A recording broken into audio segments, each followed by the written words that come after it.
So ఇప్పుడు పోసాని కృష్ణమురళి నాకు heart attack వచ్చిందని ఈ విధంగా హాస్పిటల్కి వెళ్ళడం ఇదంతా కూడా చేస్తున్నాడు కదా. చాలా మంది ఇది డ్రామాలు మాత్రమే అంటున్నారు, మీరేమంటారు? ఖచ్చితంగా డ్రామా లేదు. ఆ రాజాకు హార్ట్ అటాక్ కావాల్సింది, డైరెక్ట్ పైకి ఫాలో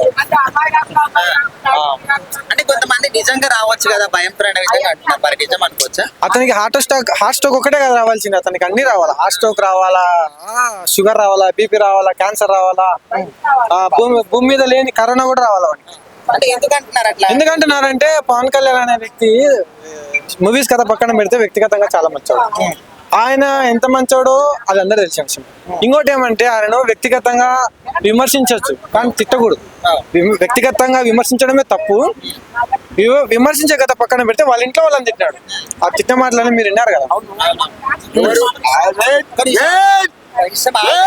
అరే ఆగు, ఎవరు తిట్టిండు? పోసాన్ వాళ్ళు లోపలి పోయింది. ఇప్పుడు వాళ్ళిద్దరు సినిమా ఇండస్ట్రీ చెందిన వాళ్ళే కదా, మరి ఒకవేళ దయతలిసి ఏమన్నా క్షమించే అవకాశం ఉందంటారా? బ్రో నువ్వు దయ తెలుసావు అండి, దయ తెలుసావు కదా. ఎవరు దయ తెలుసు? ఇప్పుడు పవన్ కళ్యాణ్ ఇంట్లో వాళ్ళు మా ఇంట్లో వాళ్ళు సేమ్ ఒకటే, వేరు వేరేం కాదు. మా ఇంట్లో వాళ్ళని చెప్తే ఊరుకోం కదా. ఇప్పుడు వైట్ ఇంట్లో అంటే ఇప్పుడు పవన్ కళ్యాణ్ అంటే చాలా ఒక దయగుణం కలిగిన వ్యక్తి కదా. ఖచ్చితంగా. ఒకవేళ ఎందుకంటే ఇప్పుడు మీరు చూస్తున్నారు పొలిటీషియన్ లో ఒక 40 years కింద నుంచి చూసుకుంటే రాజకీయాల్లోకి వచ్చి కూడా రాజకీయాల్లో ప్రభుత్వ డబ్బులు తిన్న వాళ్ళు కూడా 10 రూపాయలు పెట్టాలంటే పెట్టలేని ఆలోచనలు ఉన్న వాళ్ళు ఏ ప్రభుత్వంలో లేనప్పటికీ రైతులకు చేసినాడు. మీరు ఇంకా ముందు వీడియో చూస్తే ఏదో 1 కోటి రూపాయలు ఏదో ఒకప్పుడు ఇచ్చినాడు. అట్లా ఎవరున్నారు? అది అంత మంచి మనసు ఉంది కాబట్టి ఒకవేళ క్షమించొచ్చేమన్న విధంగా నిజంగా క్షమించొచ్చా మరి? ఆయన క్షమించాడు, ఎందుకంటే చెప్పినాడు కదా, రోడ్డు మీద నిలబెడతాడు. సో ఇప్పుడు ఈయనని అరెస్ట్ చేయడానికి ఒక 3 జిల్లాలకు సంబంధించిన పోలీస్ స్టేషన్లు అందరూ కూడా ఎగబడుతున్నారు. నేను అరెస్ట్ చేస్తాను. అసలు ఈయన పరిస్థితి ఏమవుతుండొచ్చు ముందు ముందు?